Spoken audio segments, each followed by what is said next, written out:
ভাবুন তো, সকালের প্রথম রোদে ঝলমল করছে ধান ক্ষেত, বাতাসে ভেসে আসছে পাখির গান, আর আপনি বসে আছেন গ্রামের পুকুর পাড়ে, হাতে এক কাপ গরম চা। কোনো ট্রাফিক নেই, কোনো হর্ন নেই, আছে শুধু প্রকৃতি আর প্রশান্তি। আজকের ভিডিওতে আমরা জানবো এমন এক অভিজ্ঞতার কথা যা শুধু ভ্রমণ নয়, আত্মার পরিশুদ্ধি। গ্রামীণ ট্যুরিজম বা ভিলেজ এক্সপেরিয়েন্স ট্রিপ। আমাদের অনেকেই ভাবে ভ্রমণ মানেই কক্সবাজার, সেন্ট মার্টিন বা বান্দরবন।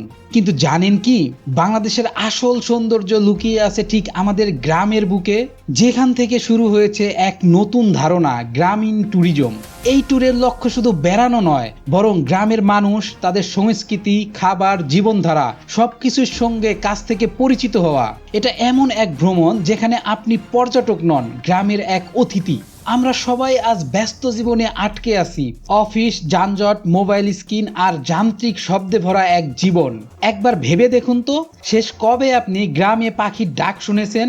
শেষ কবে খালি পায়ে ধান খেতে হেঁটেছেন? ঠিক এখানেই আসে গ্রামীণ ট্যুরিজম, যেখানে ভ্রমণ মানে শুধু হোটেল নয়, বরং গ্রামীণ জীবন, প্রকৃতি আর মানুষকে অনুভব করা। গ্রামীণ ট্যুরিজম কি? গ্রামীণ ট্যুরিজম মানে হলো এক ধরনের ভ্রমণ যেখানে আপনি গ্রামের সংস্কৃতি, জীবনধারা, কৃষিকাজ, লোকসঙ্গীত এবং খাবার সবকিছুই কাছ থেকে উপভোগ করবেন। এখানে আপনি থাকতে পারেন মাটির ঘরে, সকালের কাক ডাকা ভোরে গরুর গাড়িতে চড়তে পারেন, কিংবা পুকুর ঘাটে বসে চায়ের কাপ হাতে সময় কাটাতে পারেন। বাংলাদেশের গ্রামীণ ট্যুরিজমের সম্ভাবনা। বাংলাদেশের প্রায় 70% মানুষ গ্রামে বাস করে, অথচ এই গ্রামগুলোই এখন হতে পারে আমাদের টেকসই ট্যুরিজমের সবচেয়ে বড় সম্পদ। সিলেটের চা বাগান, সুনামগঞ্জের হাওর, কুষ্টিয়ায় লালন আকরা, রাজশাহীর আমবাগান বা টাঙ্গাইলের তাঁতগ্রাম, প্রতিটি হতে পারে একটি ভিলেজ এক্সপেরিয়েন্স ডেস্টিনেশন।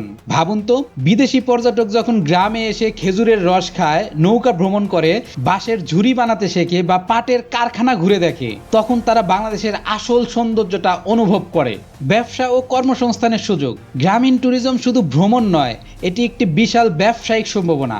স্থানীয় মানুষরা গাইড হিসেবে কাজ করতে পারে, নিজের ঘরকে হোমস্টে বানাতে পারে, দেশীয় খাবার বিক্রি করতে পারে, হাতে বোনানো ঝুড়ি, পাটের ব্যাগ, জামদানি বা মাটির পণ্য বিক্রি করে আয় করার সম্ভাবনা আছে। এইভাবে একদিকে গ্রামের অর্থনীতি ঘুরে দাঁড়াবে, অন্যদিকে তরুণ উদ্যোক্তারা নতুন করে কাজের সুযোগ পাবে। বাংলাদেশের যুবকদের জন্য এটা হতে পারে সাস্টেনেবল রুরাল স্টার্টআপ মডেল। কেন ইকো ট্যুরিজম এখন এত গুরুত্বপূর্ণ? শহরের মানুষেরা এখন নেচার থেরাপি খোঁজে, বিদেশিরা চায় অথেন্টিক ভিলেজ লাইফ এক্সপেরিয়েন্স। সরকার ও ট্যুরিজম বোর্ডও এখন এই সেক্টরে কাজ করছে। অর্থাৎ গ্রামীণ ট্যুরিজম শুধু একটা ট্রেন্ড না, এটা ভবিষ্যতের ইকো ফ্রেন্ডলি ট্যুরিজম ইন্ডাস্ট্রি। যদি প্রতিটা জেলায় একটি করে ভিলেজ এক্সপেরিয়েন্স সেন্টার গড়ে ওঠে, সেখানে স্থানীয় গাইড, হোমস্টে, হস্তশিল্পী ও লোকসঙ্গীত মিলবে, তবে বাংলাদেশ হতে পারে দক্ষিণ এশিয়ার ভিলেজ ট্যুরিজম হাব। বন্ধুরা, আমরা হয়তো বিদেশে হানিমুন বা ট্যুর প্ল্যান করি, কিন্তু নিজের দেশের গ্রামটা কখনো দেখিনি। গ্রামের শান্ত বাতাস, গরুর ঘন্টার শব্দ, ধানের গ্রান, এগুলোর ভেতরে লুকিয়ে আছে বাংলাদেশের আসল সৌন্দর্য।